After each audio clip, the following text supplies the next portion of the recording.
দুইদিনীয়া আমাৰ council assembly চলিছে আৰু সেই দুইদিনীয়া কাউন্সিল এছেম্বলিত বহুখিনি ইম্পৰ্টেণ্ট কথা ডিছকাছ হৈছে। বিশেষকৈ আমাৰ 2022 আৰু 23 চনৰ যিটো বাজেট সেইটো আমাৰ পাছ কৰা হৈছে আৰু এইবাৰ আমাৰ বাজেটটো যিটো আমি দাখিল কৰিছোঁ সেইটো আমাৰ ৰিচিপ্টটো হ'ব 315,766.33 লাখ আৰু এক্সপেণ্ডিচাৰ হ'ব 327131.48 লাখ আৰু ডিফিজিট হ'ব আমাৰ 1136.15 লাখ, মানে 100 কোটি প্ৰায় ডিফিজিট আমাৰ বাজেট এইবাৰ আমি দাখিল কৰিছোঁ। এই বাজেট দাখিল কৰাৰ আগতে আমাৰ বহুতখিনি কনচালটেটিভ মিটিং এইবাৰ হৈছে। সকলো ডিপাৰ্টমেণ্টৰ লগত আমি আলোচনা কৰিছোঁ আৰু আগৰ চৰকাৰৰ দিনত যিবিলাক বাজেট বা AOP-বিলাক তেখেতসকলে প্ৰিপেয়াৰ কৰিছিলে তাত যথেষ্ট আখুৱা আছিলে যে এটা কামটোকে 2 বছৰ 3 বছৰ দেখাই পেলাই পইচা ওলোৱা তেনেকুৱা বহুত হৈছে আৰু বিশেষভাৱে আজি আপোনালোকক ক'ব লাগিব যে মই সকলক ধন্যবাদ জনাইছোঁ কি এই 1 বছৰত আমাৰ যিটো চৰকাৰ গঠন কৰাৰ লগে লগে যিটো আমাৰ সিদ্ধান্ত আছিলে যে আমি কোনো লাইবিলিটি নকৰোঁ। চ' আমাৰ কোনো আমাৰ কোনো ডিপাৰ্টমেণ্টে এতিয়ালৈকে লাইবিলিটি কৰা নাই। আগৰ চৰকাৰৰ যিটো 2300 কোটি লাইবিলিটি সেইটো লৈ পেলাই আমাৰ গভৰ্ণমেণ্টে খুব চিন্তিত হৈ আছে, কাৰণ তাত কিছুমান মানুহ জেনুইন কাম কৰা মানুহো আছে যাৰ বিলবিলাক দিব লাগিব, কিন্তু বিলটো ক'ৰ পৰা দিব? যে তেখেতসকলে বছৰত যিটো পইচা পাইছিলে সেই পইচাখিনি খৰচ কৰি ইয়াৰ উপৰিঞ্চিত কিছুমান অৰ্ডাৰ দি পেলাই সেই অৰ্ডাৰৰ পাৰ্চেণ্টেজবিলাক খাই পেলাই এইটো লাইবিলিটি কৰি থৈ গৈছে। আপুনি শুনি আচৰিত হ'ব, এতিয়া আমাৰ তাত UPৰ পৰা ক'ৰবাত মানে বাহিৰৰ কৰ্ণাটকৰ পৰা নাগালেণ্ডৰ পৰা বহুত মানুহ আহে, যিবিলাকে আহি পেলাই আমাক কয় যে আমাৰ 80 কোটি টকাৰ মানে কম্বল ছাপ্লাইৰ পইচা পাব লগা আছে। কিছুমানে কয় 32 কোটি টকাৰ আমব্ৰেলা ছাতি ছাপ্লাইৰ পইচা পাব লগা আছে। কোনোবা কয় 25 কোটি টকাৰ মই খুটা ছাপ্লাই কৰিছিলোঁ। কোনোবা আহি পেলাই কয় যে মই 42 কৰোৰ মানে 42 কৰোৰ পইচাৰ মানে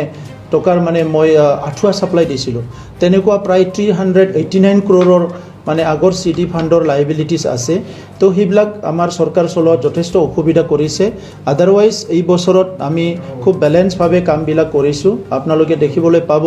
বহুতখিনি স্কুল মেৰামতি হৈছে, বহুতখিনি ৰাস্তা বনাবলৈ পাৰিছোঁ। মই অসমৰ মুখ্যমন্ত্ৰী ডক্টৰ হিমন্ত বিশ্ব শৰ্মা ডাঙৰীয়াক ধন্যবাদ জনাইছোঁ। আমাৰ চৰকাৰ গঠন কৰাৰ পিছত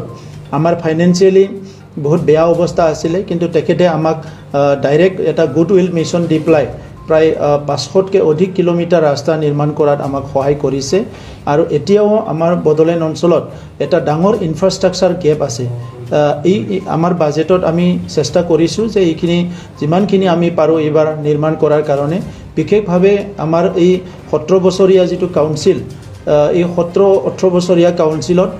ইয়াত কোনো EMৰ কাৰণে এটাও হোষ্টেল নাই বা ৰেচিডেঞ্চ নাই।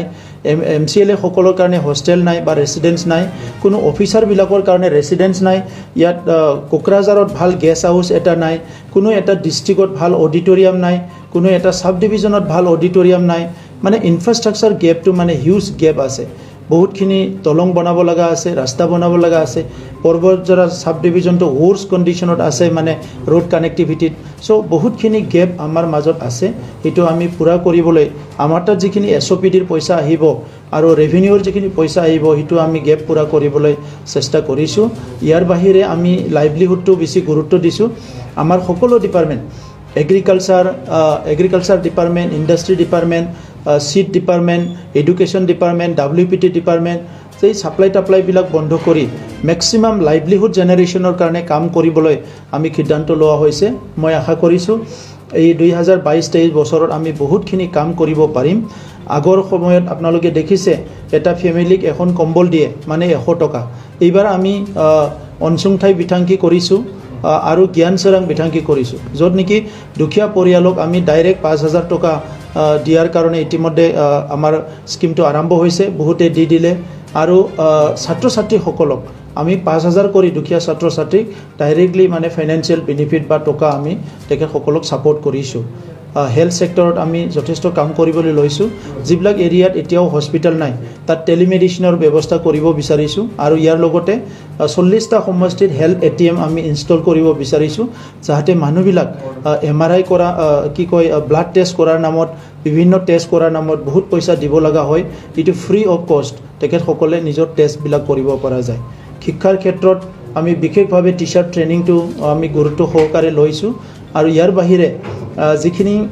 আমাৰ ইনফ্ৰাষ্ট্ৰাকচাৰ লগতে কোৱালিটি এডুকেশ্যন দিব লাগে ইয়াৰ কাৰণে বেছিভাগে কাম কৰাৰ কাৰণে আমি সিদ্ধান্ত লৈছোঁ গতিকে এই বছৰৰ বাজেটত আমি বহুতখিনি নতুন কাম কৰাৰ কাৰণে হাতত লৈছোঁ আৰু আশা কৰিছোঁ যে এই বছৰত আমি এই কামবিলাক সম্পূৰ্ণ কৰিব পাৰিম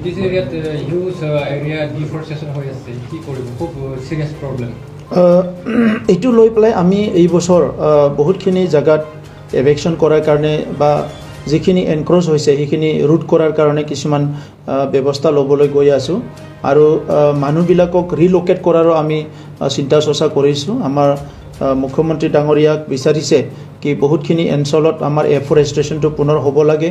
জলবায়ুৰ যিটো কথা ক্লাইমেট চেঞ্জ গ্ল'বেল ৱাৰ্মিঙৰ কথা যিটো চলি আছে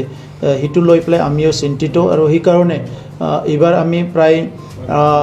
1400 ফেমিলিক ৰিলোকেট কৰি এটা বেলেগ প্লেচত এটা মডেল ভিলেজ বনাই তাত ল'বলৈ গৈ আছোঁ আৰু সেই অঞ্চলখিনি পূৰা এফৰেষ্টেশ্যন কৰা হ'ব মেইন এলিফেণ্ট কনফ্লিক্টটো নজৰ ৰাখি ফৰেষ্ট কোৱালিটি ডেভেলপমেণ্টৰ কাৰণে আমাৰ যিখিনি পইচা আছে সেই পইচাৰ দ্বাৰা আমি কাম কৰিবলৈ গৈ আছোঁ যাতে এলিফেণ্টবিলাকে খাদ্য বিচাৰি বাহিৰত আহিব লগা নহয় সকলো বস্তু ভিতৰত পালে তেখেতসকলে মানুহৰ ঘৰ ভাঙিবলৈ নাহিব আমাৰ এনেকুৱা লাগিছে তো সেইকাৰণে ইয়াৰ কাৰণে আমি কাম কৰিবলৈ লৈছোঁ আৰু এই বছৰ মেচিভ যিটো আছে প্লেণ্টেশ্যন হ'ব বহুত এৰিয়াত ইয়াৰ কাৰণে অলৰেডি আমি প্ৰিপাৰেশ্যন কৰিছোঁ আৰু 4টাকৈ নাৰ্চাৰী ফৰেষ্ট ডিপাৰ্টমেণ্টে ইতিমধ্যে আৰম্ভ কৰিছে এই নাৰ্চাৰীত বহুতখিনি চিপলিংবিলাক ডেভেলপ কৰা হ'ব আৰু সেইবিলাক ফৰেষ্টত মানে যিবিলাক আমাৰ ছ'চিয়েল ফৰেষ্টেই হওক বা ৰিজাৰ্ভ ফৰেষ্টেই হওক ইয়াত প্লেণ্টেশ্যনবিলাক কৰা হ'ব আউট অফ BTR এৰিয়াত গেষ্ট হাউচ বনোৱাৰ কথা বেংগলোৰ বা এই মাত্ৰ 7 ষ্টাৰ গেষ্ট হাউচ লাইক হাই কোৱালিটি কোৱালিফাইড নাই সেইটো মানে আমাৰ কোকৰাঝাৰৰ কাৰণে কোৱা হৈছে যে কোকৰাঝাৰত আজি চিফ মিনিষ্টাৰ আহিলে প্ৰাইম মিনিষ্টাৰ আহিলে বা কোনোবা হোম মিনিষ্টাৰ আহি যদি ৰেষ্ট ল'ব লাগে বা কোনোবা এজন কেন্দ্ৰীয় মন্ত্ৰী আহিব লাগে ইয়াত থাকিবলৈ জেগা নাই ইয়াৰ কাৰণে বহুতখিনি প্ৰগ্ৰাম আমি কেঞ্চেল কৰিব লগা হৈছে তো সেইকাৰণে এই বছৰ আমি আৰম্ভ কৰিব বিচাৰিছোঁ আৰু আশা কৰিছোঁ অহা 8 মাহৰ ভিতৰত সেইটো কমপ্লিট হ'ব আমি যিটো কনচালটেণ্ট গ্ৰুপৰ লগত কথা পাতি আছোঁ যে কোকৰাঝাৰত এটা মানে ডাঙৰ এটা গেষ্ট হাউচ ভাল এটা গেষ্ট হাউচ নিৰ্মাণ কৰা হ'ব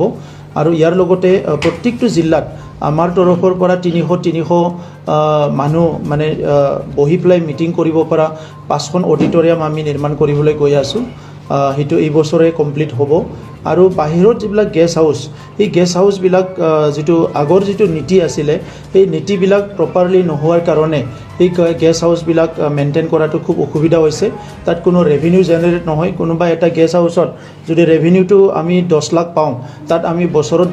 1.5 কোটি টকা খৰচ কৰিব লাগে কোনোবা এটা গেষ্ট হাউচত যদি আমি বছৰত 20 লাখ টকা ৰেভিনিউ পাওঁ তাত আমি 2.5 কোটি টকা খৰচ কৰি আছোঁ গতিকে এই গেষ্ট হাউচবিলাক আমাৰ পাৰপজটো ছাৰ্ভ কৰা নাই আৰু বিশেষকৈ বেংগলোৰ আৰু চেন্নাই এই দুটা অঞ্চলত গেষ্ট হাউচটো খুব প্ৰয়োজন আছে কাৰণ তাত আমাৰ ৱৰ্কিং ক্লাছৰ মানুহবিলাক যায় ট্ৰিটমেণ্টৰ কাৰণে যায় ষ্টুডেণ্ট যায় তো সেইকাৰণে এই বছৰ আমি বেংগলোৰ আৰু চেন্নাইটো অলপ গুৰুত্ব দিব বিচাৰিছোঁ আৰু মহাৰাষ্ট্ৰটো ইতিমধ্যে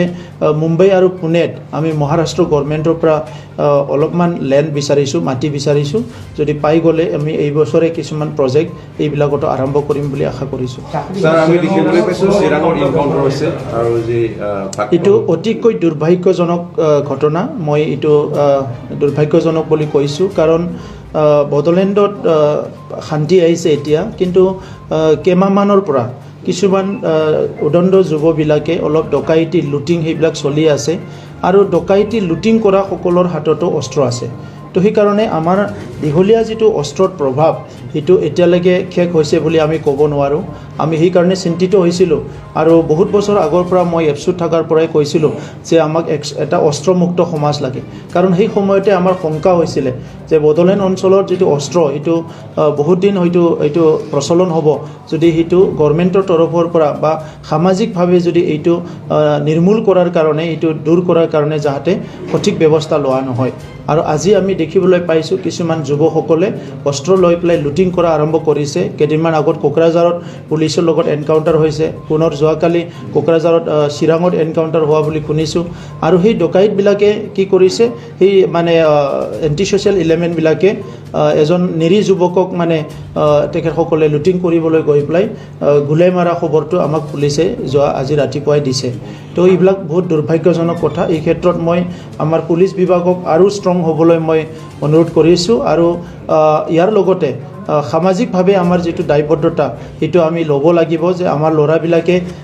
এতিয়া যিটো অসামাজিক কামত তেখেতসকলে হাত দিছে ইয়াৰ পৰা তেখেতসকলক দূৰত ৰখাৰ কাৰণে আমি কিছুমান কাম কৰিব লাগিব আৰু আমি আজিৰ পৰা আমাৰ কাউন্সিল শেষ হ'ল গতিকে এই বিষয়ক লৈ পেলাই আৰু বেছিকৈ বিতংভাৱে আমি পুলিচ প্ৰশাসন আৰু সামাজিক সংগঠনবিলাকৰ লগত কথা পতা আৰম্ভ কৰিম কি কৈছে নিবনুৱা বুলি কোৱাৰ লগে লগে আপুনি দুটা কথা মোৰ মনলৈ আহে এটা হ'ল আমাৰ স্কিল আৰু আনস্কিল কিছুমান আছে ডেকা ল'ৰাবিলাক ডিগ্ৰী আছে but they are still not skill মানে ডিগ্ৰী আছে কিন্তু স্কিল নহয় কামৰ কাৰণে চ' এতিয়া আমাৰ কি হৈছে শিক্ষা ব্যৱস্থাটো আমি সলনি কৰিব লাগিব যে ল'ৰাজন যদি ডিগ্ৰী পাছ কৰি MA পাছ কৰি স্কিল নহয় কামৰ কাৰণে তো সেই শিক্ষা ব্যৱস্থাটো অলপ পৰিৱৰ্তন আনিব লাগিব গতিকে সেই শিক্ষা ব্যৱস্থাটো পৰিৱৰ্তন আনি সেই সকলক ডিগ্ৰী লোৱাৰ লগতে স্কিলটো কৰাৰ কাৰণে কোনোবা এটা কামৰ কাৰণে ব্যৱস্থা ল'ব লাগিব আৰু যিখিনি ড্ৰপ আউট হোৱা আনস্কিল্ড আছে তেখেতসকলক মানে এট ডিফাৰেণ্ট লেভেল যি লেভেলতে ড্ৰপ আউট নহওক কিয় তেখেতসকলক বিভিন্ন কামৰ কাৰণে স্কিল কৰা চিন্তাটো যোৱা বছৰৰ পৰাই আমাৰ গভৰ্ণমেণ্টে আৰম্ভ কৰিছে আৰু ইয়াৰ কাৰণে 10 কোটি টকা আমি ৰাখিছোঁ অনলি ফৰ স্কিল ট্ৰেইনিং আৰু এই স্কিল ট্ৰেইনিংটো এই এপ্ৰিল মাহৰ পৰাই আমাৰ চিট ডিপাৰ্টমেণ্টে আৰম্ভ কৰিব গতিকে তেখেতসকলে স্কিল হৈ যাব যিখিনি আমাৰ তাত ভেকেণ্ট পোষ্ট আছে সেই ভেকেণ্ট পোষ্টবিলাক আমি অহা 3 মাহৰ ভিতৰত ফিল আপ কৰাৰ কাৰণে চিন্তা কৰিছোঁ প্ৰায় মোৰ দেন 2000 আমাৰ তাত ভেকেণ্ট পোষ্ট আছে যিটো 3rd গ্ৰেড 4th গ্ৰেড আমি দিব পাৰোঁ অহা 2-3 মাহৰ ভিতৰত আমি সেই ভেকেণ্ট পোষ্টবিলাক ফিল আপ কৰিম 99ৰ চাকৰিটো আমি দিবলৈ গৈ আছোঁ কিন্তু তাত বিভিন্ন অসুবিধাবিলাক মাজে মাজে দেখা দিয়ে এতিয়া ফাইনেলি আমি হাইকোৰ্টৰ পৰা এটা অপিনিয়ন ল'ম আৰু ইয়াৰ পিছতে অতি শীঘ্ৰে যদি হাইকোৰ্টে গোটেই পজিটিভ আমাক অপিনিয়নটো দিয়ে আমি 99ৰ শিক্ষকসকলক ফেজ ৱাইজত এপইণ্টমেণ্ট দিয়াৰ কাৰণে ব্যৱস্থা কৰিম আৰু যিবিলাক টেট পাছ কৰি আছে সেইসকলক আমি এপইণ্টমেণ্ট দিয়াৰ কাৰণে বহুতখিনি আগবাঢ়ি গৈছিলোঁ এটা ইণ্টাৰভিউ লোৱাৰ কাৰণে নমিনেল এটা ইণ্টাৰভিউ কিন্তু টেট পাছ কৰা সকলে কেছ দি থৈছে আৰু আজিলৈকে হাইকোৰ্টে পজিটিভ বা নেগেটিভ একো ৰায় দিয়া নাই এই কাৰণে আমি টেট পাছ কৰি থকা আমাৰ যিখিনি কেণ্ডিডেট আছে তেখেতসকলৰ এপইণ্টমেণ্টটো দিব পৰা নাই আমি এডভোকেট জেনেৰেলৰ লগত এই মেটাৰটো পাৰ্চি কৰি আছোঁ হয়তো শ্বৰ্ট টাইমতে যদি হাইকোৰ্টে আমাক পজিটিভ যদি এটা অপিনিয়ন দিয়ে আমি সেই সকলকো আমি এবজৰ্ব কৰিব পাৰিম প্ৰভিঞ্চিয়েলাইজটো আমাৰ কাৰণে খুব ডাঙৰ এটা ইছ্যু BTR একৰ্ডৰ 6.3 ক্লজ মতে আমাৰ এই অঞ্চলৰ অসমীয়া মিডিয়াম বড়ো মিডিয়াম সকলো স্কুল কলেজ প্ৰভিঞ্চিয়েলাইজ হ'ব লাগে বুলি এটা দফা আছে এইটো অসম চৰকাৰৰ লগত শিক্ষা বিভাগ আৰু মুখ্যমন্ত্ৰী ডাঙৰীয়াৰ লগত আলোচনা হৈ আছে আমি সৌভাগ্য বুলি ক'ব লাগিব এইখন বাজেট যেটো হৈ গ'ল অসমত ইয়াত আমি প্ৰায় 10টাকৈ কলেজ আমি পাবলৈ সক্ষম হৈছোঁ প্ৰভিঞ্চিয়েলাইজ হৈছে হ'বলৈ গৈ আছে আমাৰ 26খন কলেজ আছিলে বাকিখিনি কলেজো প্ৰভিঞ্চিয়েলাইজ কৰাৰ কাৰণে আমি অনুৰোধ কৰিছোঁ আৰু ইয়াৰ লগে লগে ইয়াৰ পিছত পৰৱৰ্তী পৰ্যায়ত হায়াৰ ছেকেণ্ডাৰী হাই স্কুল আৰু আমাৰ যেটো প্ৰাইমাৰী স্কুল ইয়াত যিখিনি ভেঞ্চাৰ বা নিড বেছত তেখেতসকলক মানে প্ৰভিঞ্চিয়েলাইজ কৰাৰ কাৰণে আমি ৰিকুৱেষ্ট কৰিছোঁ মই আশা কৰিছোঁ যে কোভিড যিহেতু গ'ল এতিয়া অসমৰ ফাইনেন্সিয়েল অৱস্থা ভাল হোৱাৰ লগে লগে অসমৰ মুখ্যমন্ত্ৰী ডাঙৰীয়াই আমাৰ যিখিনি স্কুল আছে অত্যন্ত দৰকাৰ প্ৰভিঞ্চিয়েলাইজ কৰা সেইখিনি প্ৰভিঞ্চিয়েলাইজ কৰি দিব বুলি মই আশা কৰিছোঁ ধন্যবাদ बाक्सा सालबारि मुखुमानि सिङाव थानाय रायजो राजा सुबुंफोरनि थाखाय मोनसे गोजोनथाव खौरां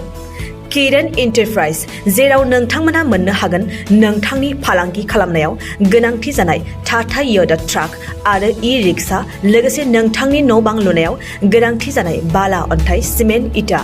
बाक्सा जिल्ला सालबारि मुकमानि सालबारि बबानिपुर लामायाव थानाय बे किरण एन्टारप्राइजआव नोंथांनि थांना थानायनि जिउआव गोनांथि जानाय टाटा योदा ट्राक ई-रिक्शा आरो बाला अन्थाइ सिमेन्ट इटाफोरखौ गोरलैयैनो मोननो हागोन गोनांथि जानाय सुबुंफोरा 9101113708 आरो 9401079621 जानबुं अनजिमायाव खौरां लाहरनो हागोन।